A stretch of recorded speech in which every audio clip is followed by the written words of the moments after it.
আজকে আমি তোমাদের সাথে বেগুন দিয়ে খুবই মজাদার একটা রোলের রেসিপি শেয়ার করতে যাচ্ছি। আর এটা কিন্তু খুবই ইউনিক একটা রেসিপি। এই ফার্স্ট টাইম আমি তোমাদের সঙ্গে এই রেসিপিটা শেয়ার করছি। হ্যালো এভরিওয়ান, কেমন আছো সবাই? আশা করছি সবাই অনেক ভালো আছো। আর কথা না বাড়িয়ে মূল রেসিপিতে চলে যাচ্ছি। আশা করছি রেসিপিটি সবার কাছে ভালো লাগবে, তো মনোযোগ সহকারে দেখতে থাকো। প্রথমেই আমি একটা বোলের মধ্যে নিয়ে নিচ্ছি 1 কাপ পরিমাণে ময়দা। আর এখানে দিয়ে দিব আমি স্বাদ মতো লবণ আর প্রায় 1 টেবিল চামচের মতো তেল দিব। প্রথমে তেলটাকে ময়দার সঙ্গে খুব ভালোভাবে একদম ঘষে ঘষে মিশিয়ে নিতে হবে। এই ডোটা কিন্তু অনেক বেশি স্পেশাল। এই ডোটা দিয়ে তোমরা চাইলে মোগলাই পরোটাও বানিয়ে নিতে পারবে। একদম পাতলা হবে, কাগজের মতো পাতলা হবে রুটিগুলো। খুব ভালোভাবে তেলটাকে প্রথমে মিশিয়ে নিব আর তারপর এখানে নর্মাল জল দিয়ে একটা সফট ডো তৈরি করে নিব। ডোটাকে কিন্তু শক্ত রাখা যাবে না, একটু সফটই রাখতে হবে। আর ডোটা যখন করা হয়ে যাবে সেই পর্যায়েও কিন্তু আমি এখানে আরও 1 টেবিল চামচ তেল দিয়ে দিচ্ছি। আর দেখেই বুঝতে পারছো ডোটা কত বেশি সফট আছে। এই পর্যায়ে আমি প্রায় 5 মিনিটের মতো এটাকে ময়ম করেছি। আর তারপর এটাকে আমি রেস্টে রেখে দেব প্রায় 1 ঘন্টার জন্য। তোমাদের হাতে যদি সময় কম থাকে তাহলে কিন্তু তোমরা এখানে 30 মিনিটের জন্য রাখতে পারো। আর এইদিকে আমি বেগুনগুলোকে কাট করে নিব, মানে হচ্ছে রোলের ভেতরে পুরটা আমি বানিয়ে নিচ্ছি। এখানে আমি 3টা বেগুন নিয়েছি আর 3টা বেগুনকেই একদম ছোট ছোট পিস করে কাট করে নিব।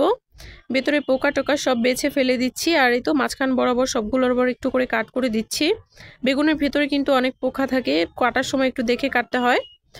সবগুলো কাট করা হয়ে গেছে। আর এইদিকে কিন্তু একটা পাত্রে আমি গরম জল করে নিয়েছি। গরম জলের মধ্যে বেগুনগুলোকে ধুয়ে আমি দিয়ে দিলাম। আর খুব ভালোভাবে যখন সিদ্ধ হয়ে যাবে, উপর থেকে একটা ঢাকনাও দিয়ে দিয়েছিলাম, এখন খুব ভালোভাবে সিদ্ধ হয়ে গেছে। আর এই পর্যায়ে কিন্তু আমি সবগুলোকেই তুলে নিচ্ছি। এখন আরও একটা পাত্র গরম করে আমি প্রায় 2 টেবিল চামচের মতো তেল দিয়ে দিয়েছি। তেলটা যখন খুব ভালোভাবে গরম হয়ে আসবে সে পর্যায়ে এখানে দিয়ে দিতে হবে পেঁয়াজ কুচি, মরিচ কুচি। পেঁয়াজ আর মরিচটাকে আমি ভেজে নেব। আর এখানে কিন্তু মশলাগুলো আমি অ্যাড করছি। স্বাদ মতো দিয়ে দিলাম লবণ। লবণটা দিয়ে একটু নেড়েচেড়ে ভেজে নিয়েছি, কারণ লবণটা দেওয়ার পরে কিন্তু পেঁয়াজটা অনেক বেশি সফট হয়ে যায়, খুব তাড়াতাড়ি ভাজাও হয়ে যায়। পেঁয়াজটা একদম ভেজে ফেলবো না। আর এর আগে আমি এখানে মশলাগুলো অ্যাড করব। দিয়ে দিলাম হলুদ গুঁড়ো 1/2 চা চামচ, লঙ্কার গুঁড়ো দিয়ে দিলাম 1 চা চামচ আর ম্যাগি মশলা দিয়ে দিলাম 1 প্যাকেট। সব কিছু দিয়ে নেড়ে চেড়ে খুব ভালোভাবে মিশিয়ে নিচ্ছি। তোমরা চাইলে কিন্তু ম্যাগি মশলাটা অ্যাড করতেও পারো, আবার চাইলে নাও করতে পারো, তবে ম্যাগি মশলাটা দিলে কিন্তু খেতে ভালো লাগে। মশলাগুলো দেওয়া হয়ে গেলেও কিন্তু এটাকে প্রায় 2 থেকে 3 মিনিটের মতো ভেজে নিতে হবে। আর তারপর এখানে সিদ্ধ করে রাখা বেগুনটা দিয়ে দিব। তোমরা চাইলে কিন্তু বেগুনটাকে পুরোপুরি ম্যাশ করেও দিতে পারো, তবে আমি কিন্তু গোটা গোটাই দিয়ে দিয়েছি। আর দেওয়ার পরে আমি একটু গালিয়ে নিচ্ছি, কারণ সিদ্ধ করার পরে কিন্তু বেগুনটা একদমই সফট হয়ে গেছে। এভাবে একটু চাপ দিলেই গলে যাচ্ছে, তো ভাজার সময় একটু গালিয়ে এভাবে ভেজে নিলেই কিন্তু হবে। খুব ভালোভাবে এটাকে ভেজে নিতে হবে 5 থেকে 6 মিনিটের মতো। ভাজিটা আমি নামিয়ে নিয়েছি। আর এইদিকে আমার ডোটাও কিন্তু একদম রেডি। ডোটা দেখেই বুঝতে পারছো কত বেশি সফট হয়েছে, এটা টানলে কিন্তু বলছে। আর এই ধরনের ডো দিয়েই কিন্তু পরোটা বানানো হয়, আর পরোটাটা কিন্তু একদম পারফেক্ট হয়। আর এই রুটিটা কিন্তু আমি তেল দিয়ে বেলবো, মানে ময়দা দিয়ে বেলবো না। এর জন্য আমি বোর্ডের মধ্যে আর বেলুনের মধ্যে তেল লাগিয়ে নিচ্ছি, আর ডোর মধ্যেও কিন্তু সামান্য একটু তেল লাগিয়ে নিলাম। এখন এটাকে বেলে নিতে হবে একদম পাতলা করে। দেখেই বুঝতে পারছো কতটা পাতলা হয়েছে, নিচের বোর্ডটাও কিন্তু হালকা করে দেখা যাচ্ছে। এরকম পাতলা করে বেললে কিন্তু রোলটা খেতে ভীষণ ভালো লাগে। মাঝখান বরাবর আমি পুর দিয়ে দিচ্ছি। পুরটা তোমাদের পছন্দ অনুযায়ী দিয়ে দিবে। পুরটা দেওয়া হয়ে গেলে 2টা সাইড থেকে প্রথমে এভাবে ভাঁজ দিয়ে দিব। ভিডিওতে দেখানো প্রসেস অনুযায়ী এভাবে ভাঁজ দিয়ে দিবে। রোল করা কিন্তু খুবই সহজ, দেখেই বুঝতে পারছো। আরেকটা সাইড থেকে নিয়ে এভাবে রোলটা করে নিলাম। আর এই সেম ভাবেই কিন্তু সবগুলো আমি বানিয়ে নিয়েছি। আরও একটা বানিয়ে তোমাদেরকে দেখিয়ে দিচ্ছি তোমাদের বোঝার সুবিধার্থে। আর দেখো তেল দিয়ে রুটি বেলতে কিন্তু ভালোই লাগে। আর এই ডোটা একদম পারফেক্ট হয়েছে। পরোটা, রুটি, পরোটা যেটাই বলো না কেন, স্পেশাল দোকানের পরোটাগুলো কিন্তু তোমরা এই ডো দিয়ে বানিয়ে ফেলতে পারবে সেম পদ্ধতিতে যদি ডোটা বানাও। আর রোল করার সময় রুটিটা যে একদম গোল হতে হবে এমন কিন্তু কোনো কথা নেই, কারণ রোলটা করার পরে কিন্তু বোঝা যায় না যে রুটিটা কেমন ছিল। যাই হোক, রুটিটা আমার গোল হয়নি যার কারণে বলা।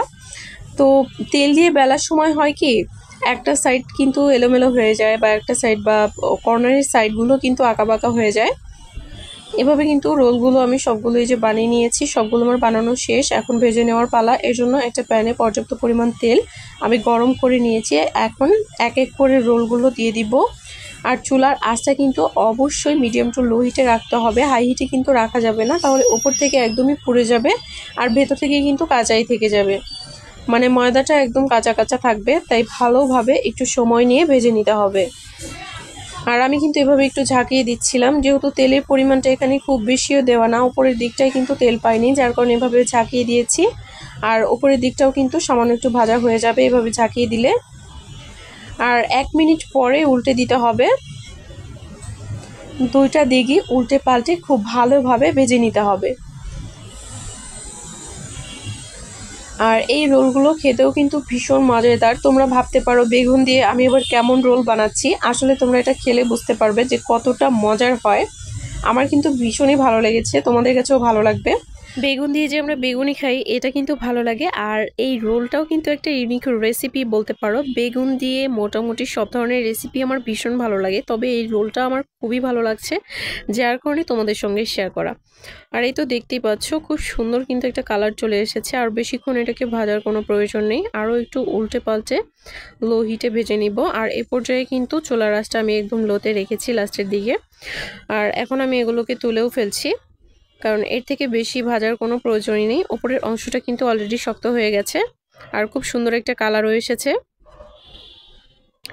সবগুলোই তুলে নিচ্ছি।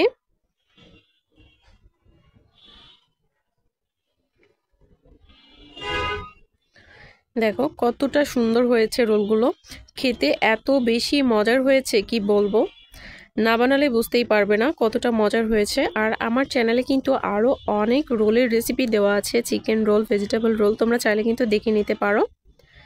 আর ভিডিওর লিংক আমি ডেসক্রিপশন বক্সে দিয়ে দিব। এই পর্যন্ত ভিডিওটা ধৈর্য ধরে দেখার জন্য অসংখ্য ধন্যবাদ। সবাই ভালো থেকো, আবার দেখা হবে নতুন কোনো ভিডিওতে।